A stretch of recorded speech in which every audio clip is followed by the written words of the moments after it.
अस्सलाम वालेकुम everyone, this is me Aamir Nazir. Welcome to my YouTube channel.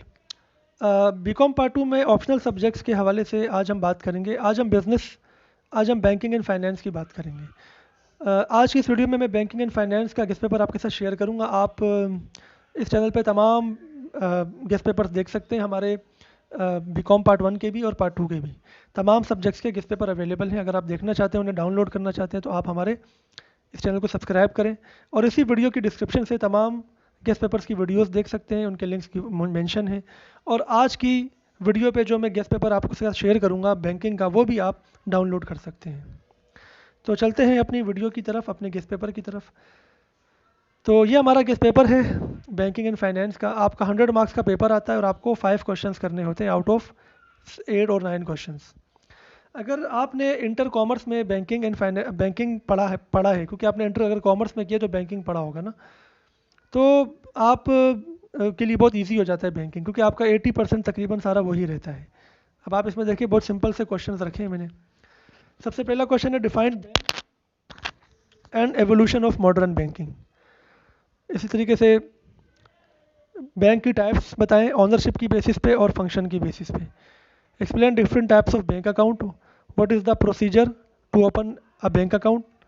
What are the principles of using bank fund. 8 principles होते हैं, वो define करने होते हैं। Describe the functions of commercial bank. तो दो तरह के फंक्शन होते हैं, प्राइमरी फंक्शंस और सेकेंडरी फंक्शन, दोनों ही आपने डिफाइन करने हैं।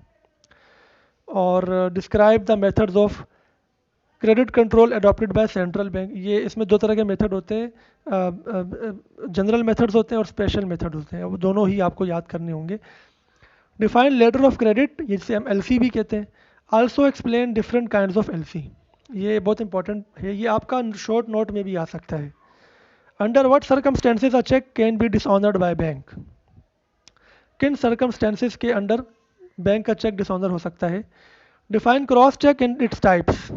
स्पेशल जनरल क्रॉसिंग होती है, स्पेशल क्रॉसिंग होती है, तो ये आप इसको देख लीजिएगा, इंपॉर्टेंट है।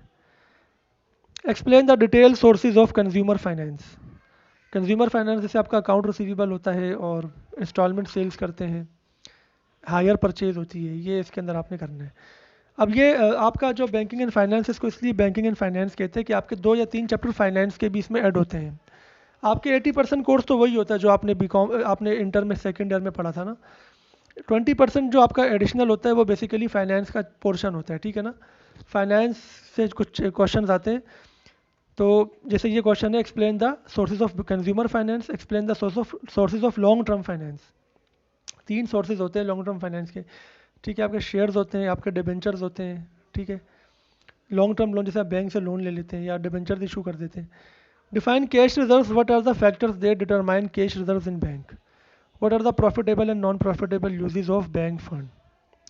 डिफरेंशिएट बिटवीन द फॉलोइंग, मुशारका एंड मुजारबा, cheque and bill of exchange, कर्ज हसना and loan, schedule and non schedule banks. ये डिफरेंस आ सकता है पेपर में।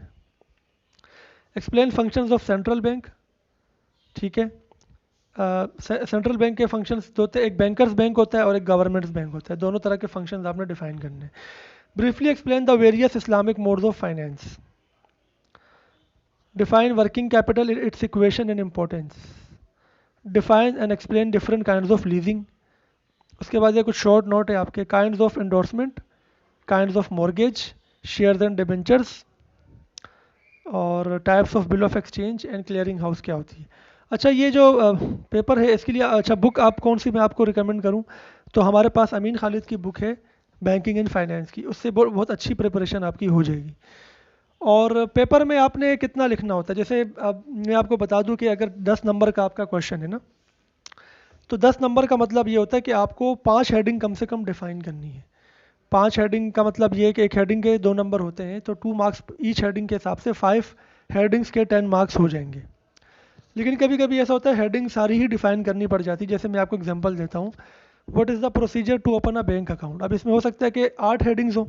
अब 10 नंबर का ही आया है, तो हर हेडिंग आपने कम कम 3 3 लाइन्स में डिफाइन करनी है, क्योंकि नॉर्मली एक हेडिंग हम 6 7 लाइन्स में डिफाइन करते हैं। अब हेडिंग्स अगर ज़्यादा आपकी मजबूरी है, पूरा प्रोसीजर आपको डिफाइन करना है, तो आप हेडिंग स्किप तो नहीं कर सकते। तो 3 3 लाइनों में, 2 से 3 लाइनों में आपको एक हेडिंग डिफाइन करनी है, ताकि आपके अगर 8 हेडिंग भी होंगी तो 10 नंबर के हिसाब से इनफ मटेरियल होगा वो। तो इसको आप ज़रूर इस बात को याद रखिएगा ताकि आपका पेपर पूरा हो जाए, टाइम पे हो जाए। तो ये हमारी आज की वीडियो थी। इंशाल्लाह नेक्स्ट वीडियो में आपसे मुलाकात होगी। Best of luck for your papers. अपना ख्याल रखिएगा। अल्लाह हाफ़िज़।